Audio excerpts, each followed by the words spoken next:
How often do you think, I wish I had more time for my creative projects? In this video, I'm going to teach you 7 solution shifts that will set you up beautifully to spend more time with your creative endeavors, which will naturally lead to more creative joy and success. Hi, I'm Jill Allison Bryan, and since 2008, I've helped thousands of multi-passionate creatives bring their personal and professional creative dreams to life. And I can assure you that I wish I had more time is a common refrain. So you are most definitely not alone. I've worked with so many people on this particular block that I could write a book, but over the next 20 minutes or so, we're going to focus on 7 shifts that you can start making right away that are going to help you to see your creative time in a whole new light. And one shift in particular, I'm super excited to share because it provided such a mind-blowing aha moment for one of my clients that it allowed her to make progress, major progress, on a creative dream that had laid dormant for 16 years before we worked together to make this shift. So are you ready for some of that for yourself? Grab your journal and your pen and let's dive in. Let's start with the first and most important shift, the shift that will pave the way for all the rest to come. Now, I have to warn you, this might blow your mind a little bit or tick you off, but stick with me because the quicker you embrace this first shift, the easier and more valuable the next 6 are going to be for you, I promise. So when it comes to not having enough time for your creative projects and passions and pursuits, not having enough time is not the real problem. Let me explain, and stick with me on this because we're going to cover 6 very real problems that are keeping you from spending time moving forward with your creative projects, along with very real solutions for those problems. So the first solution shift is to understand that not having enough time is not the real problem. Actually, the only real time-related problem is that your thought, I don't have enough time, feels like a fact to you.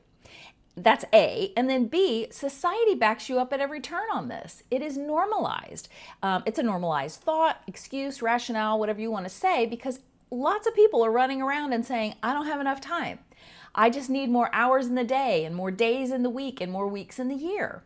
So we stay stuck in this loop of searching for more time as if it's somewhere to be found. But it's not, right? You can't manufacture it, you can't grow it, you can't buy it in a big box store or online. And to make matters worse, in a bizarre, actually I think really sad twist, most of the time-saving innovations that we've been sold that are supposed to free up more time for us to be enjoying life actually wind up doing the opposite. They've made us available to friends, family, employers, employees, clients, and committees 24/7. We are now emailable, textable, pingable, slackable, DMable within an inch of our lives. So a lot of these time-saving innovations, they've actually increased the pressure and the demand on us to do more, faster, faster, faster. And that has fueled a climate of burnout, anxiety, and stress. Not the time to actually enjoy our lives, our creative passions in a healthy, nurturing, and fulfilling way, which is exactly what I want for you and me and everyone I work with. So to recap, solution shift number 1 is to understand not having enough time is not the real problem. So if lack of time, as in how many hours in the day we have at our disposal to focus on our creative endeavors, isn't the real problem, then what is? So we're going to right now dive into those 6 really very real problems and their solution with 6 shifts. So shift number 2 is you don't have a not enough time problem, you have a decision-making problem. Here's what that looks like. Let's say you're a multi-passionate creative, meaning you have an endless amount of things that you're interested in and intrigued by. The world around you delights you and amazes you and inspires you all the time. So you're in this kind of near constant state of inspiration. It could look for you like thoughts like, I could use this box that's a neat looking box over here to make something cool someday. Or, oh, I'm so inspired by my recent trip to the mountains that I have a series of paintings in my mind that I want to make. And oh, I could make a graphic quote, poster or t-shirt to go with this. And I also have an idea for a workshop that I want to teach combining yoga and poetry and art. And all of these ideas are constantly whirling around in your mind all the time. I call this the idea tornado. And they just keep coming because you're always inspired by new things. This is not a bad thing. But when you tell yourself, I don't have time to make all these creative ideas happen, the truth is you don't have time to make all of them happen at the same time, but you do have time to make one or two at a time happen. So solution shift number 2 is to make a decision as to which creative project you will focus and follow through next. And you can supercharge this solution by adding a time constraint. So it might be, I'm going to focus on bringing my yoga, art, poetry workshop to life for the next 6 months, or for this week, or for the next 53 minutes. But when you give yourself permission to focus on one particular creative project for a certain amount of time, you are much more likely to show up and spend that time on that creative project. And in fact, in my coaching programs, we practice using the solution shift in all of our long range, mid range, and short range goals with amazing results. So sharing a personal example, when it came time for me to go all in on my Creative Oasis coaching business after my divorce in 2017, I was at that point, I had probably about a half dozen or more ways I was working with people and getting out into the world with my coaching. I was coaching some groups in my home, I was doing some speaking gigs and teaching, and I was leading personal retreats and group retreats in my home and at travel destinations. And basically this was diluting my time, energy, and messaging. So I gave myself permission to focus on one-on-one coaching via Zoom so I could work with people from all around the world. And that decision was one of the first of many that led to growing my business from a part-time business into a full-time mortgage-paying career. And the reason that I share that is because really using that solution shift, the shift from I don't have time to do all of this to I get to decide which creative project I'm going to focus on, follow through with next, really changed everything for me. And it can change everything for you too. So before we get into shift number 3, if this video is resonating with you, please hit the like and subscribe button so that I know to make more of these types of videos for you and YouTube knows to share them with you. Okay, thanks so much. On to shift number 3. You don't have a not enough time problem, you have a prioritization problem. So when you shift from relying on the I don't have enough time excuse and start taking an honest look at what you're currently prioritizing over your creative endeavors, you take a major step in the direction of bringing your dreams to life. I encourage you to be kind to yourself and explore this from a place of grace. Are you prioritizing everyone else's needs and wants and desires before your own? Do you say yes to any request without a second thought? Have you been overcommitting to obligations that you'd really rather not be doing? If this sounds like you, it's just time for a prioritization audit. And as I remind myself and my clients all the time, everything we do in life takes time, energy, and resources. And we all have limited amounts of those, no matter who we are.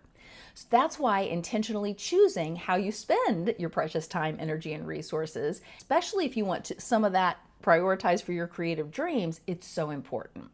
Because if you don't, other people will end up telling you where to spend your time and energy and resources. So a simple but powerful solution shift for number 3 is simply to take a look at where are you spending your time and energy right now?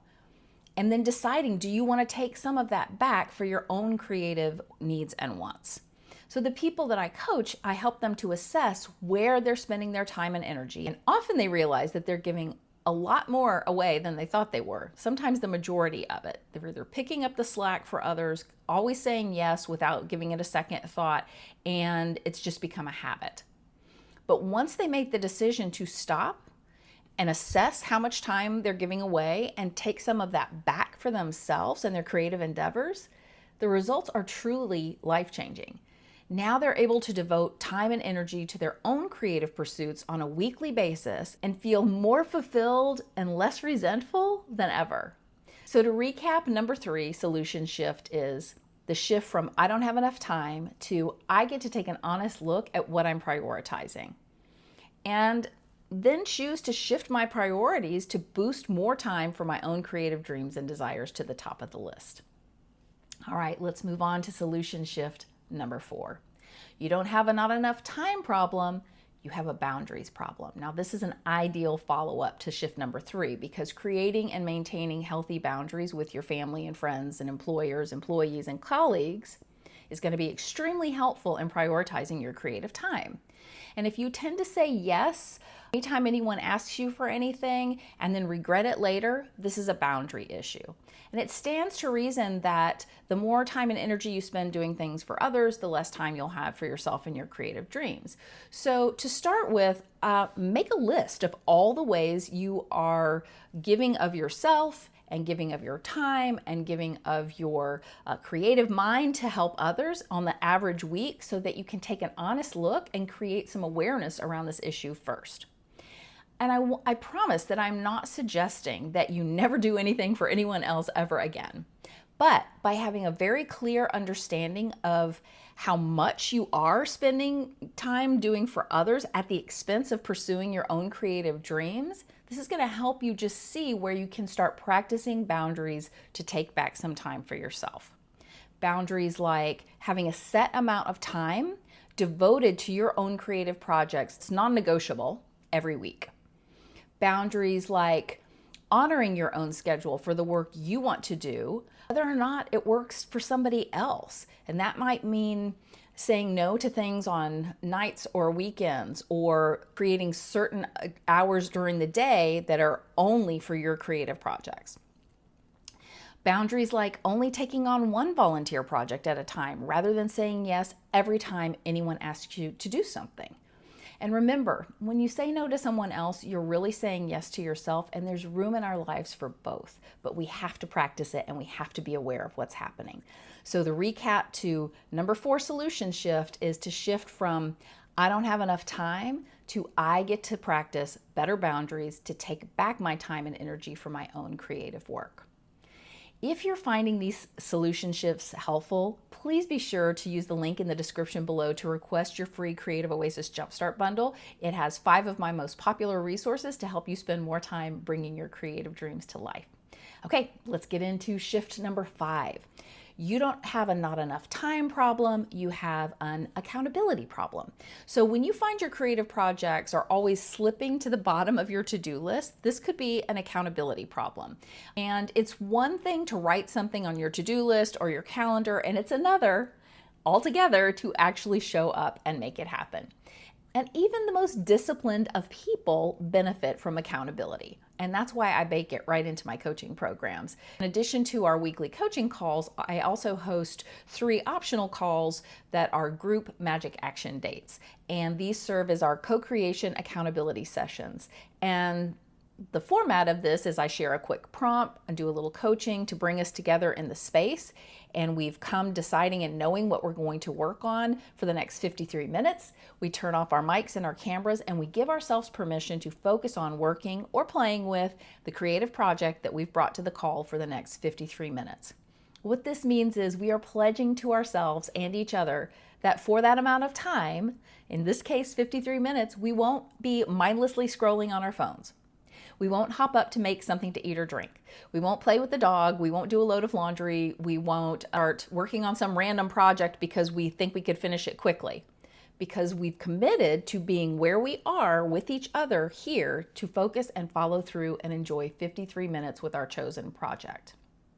Then I call us all back together and we do a quick wrap up of how it went. And I can tell you that after hosting these magic action dates for years now, the majority of the time people come back from the 53 minutes, it's a 2 thumbs up and they are thrilled with what they've accomplished. You're not only giving yourself permission to be there, but you're holding the space for other people to be there as well. And the truth is we all end up accomplishing more in those 53 minutes than a 4-hour morning with no specific goal or time frame to work on anything, that we are ping-ponging from one thing to another, doing a little bit of this and a little bit of that and getting caught on the phone and scrolling and looking around, and then we look up and it's noon and we don't know what we have to show for it. So if you've ever experienced that before, accountability could be one of your real problems or issues. So solutions: finding an accountability buddy, joining a program where accountability and providing a way for you to have somebody to be accountable with are excellent ways to begin making this shift. So to recap, the solution shift number 5 is the shift from I don't have enough time to I get to use accountability to show up for myself and my creative endeavors consistently. Let's go to solution shift number 6. You don't have a not enough time problem, you have a reality check problem.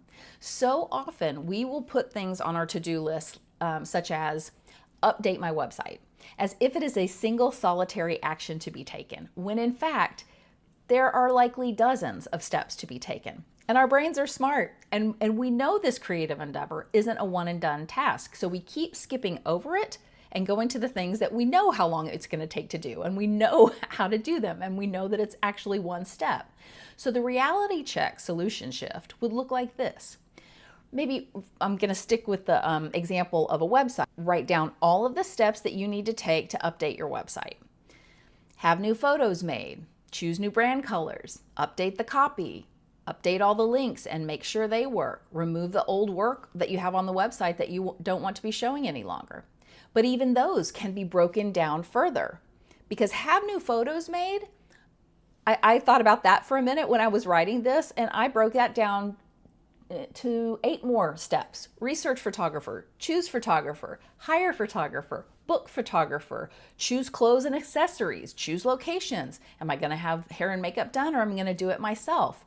And then actually go have the photos taken. So you can see that when we really spend some time looking at the project that we want to do and looking at how many steps are involved in it, honestly, we can take one of those steps at a time instead of kind of trying to trick our brain into believing that something as big as writing our book or creating a body of work or creating a course or updating our website is one step. And so we don't put those as one step on our to-do list. In my coaching programs, we use the term delightfully doable steps, meaning we look for ways to break down our projects into super small steps that feel totally doable, even laughably doable. So you could take any of the steps in the example above, and you could even break them down further by giving yourself permission to set a timer for 15 minutes to write copy or 15 minutes to research photographers. So taking an honest look at everything that you're going to need and want to do to complete a project is the reality check. When you combine it and supercharge it with delightfully doable steps and give yourself permission to take one step at a time, this is going to allow you to spend so much more satisfying time with your creative projects more easily and more often. So to recap, the solution shift number 6 is to shift from I don't have enough time to I get to use reality checks and delightfully doable steps to make it easier to spend time with and make progress on my creative projects. And by the way, I go into detail about how to do this in my workshop, Kaizen, a Magical Method for Multi-Passionate Creatives. That is one of the 5 free resources you get when you sign up using the link in the description for your free Creative Oasis Jumpstart Bundle. Now we come to shift number 7. This is the one that I told you I was so excited to share because it was so profound that it's helped one of my clients make major progress on creative endeavors that she had let sit dormant for over 16 years. This shift number 7 is you don't have a not enough time problem, you have an all or nothing problem. And here's what I mean by that. When you hold the mistaken belief that every single creative idea that you ever have must be seen through to completion or something has gone horribly wrong, that is a lot of pressure and it will shut you down. And one of my clients came to this aha realization during a coaching session that she had been putting that enormous pressure on herself for years. She had been living with this all or nothing thinking that if she had a creative idea and she didn't bring that creative idea to full completion, she had failed. And because she was a multi-passionate creative, like I am, she had a lot of ideas. So it felt really impossible to make them all happen. So she didn't do any of them. And this aha moment led her to finally lower the pressure enough so that she could begin, one of the projects that she's begun is creating a book of poetry and collage that she had been wanting to make for years. That's the all or nothing problem that shows up for creatives a lot of times. And it shows up in many different ways, but especially for multi-passionate creatives who by their very nature always have a lot of ideas calling to them. But it ceases to be a problem when you stop thinking of it and treating it that way. So when you understand that you will never feel like you have enough time if your sneaky subliminal definition of enough is actually enough time to bring every single creative idea I've ever had to fruition. That would be like saying, I'm not going to be able to travel to all the places in the world that I want to go, so I'm just not going to travel anywhere at all. Or I know I won't have time to read every single book I ever want to read in the world before I die, so I'm just not going to read any more books. That's all or nothing thinking, and it doesn't serve us in many ways in our life, and it certainly doesn't serve you with your creative dreams. I like to think of my never-ending font of creative ideas, because I am most definitely a multi-passionate creative. I like to think of it as a constantly regenerating source of abundance. I choose to feel good about the fact that I'm never going to run out of ideas or possibilities, but I also remember that I am under zero obligation to bring every single one of them fully to completion. So with that pressure removed, it is so much easier to choose one or two to focus on at a time and work on them and focus and follow through and complete them before moving to the next one. And it's a practice. It's a habit that we can cultivate, strengthen, and use. So the final solution shift, number 7, is the shift from I don't have enough time to I get to release all or nothing thinking. And I get to reframe my constant creative inspiration as a wonderful source of creative abundance. So which of these solution shifts will you give yourself permission to work with this week? Let me know in the comments below. I would love to hear how these shifts landed with you, if you start working with them, how they work for you. All of these solutions entail learning, practicing, and strengthening new creative habits. So all of them are 100% possible. I know, because I and my clients have done them, 1000% worth it, but they can be challenging to do on our own. And so this is where creative coaching comes in. It provides perspective, guidance, accountability, reminders again and again and again with no shame, and a safe place to diagnose where you're getting tripped up and to find those solutions that are going to help you bring your creative dreams to life more quickly, more easily, more successfully, and with a lot more joy. So if you're feeling ready to go all in on your creative dreams and get that kind of support that you need to move out of your own way, stop holding yourself back, and turn the creative vision in your mind into a reality in the world, you can use the link in the description below to book a complimentary Creative Oasis Clarity Call to learn how coaching could be the solution you've been looking for. Okay, that's it for today. I'll see you in the next video. Bye.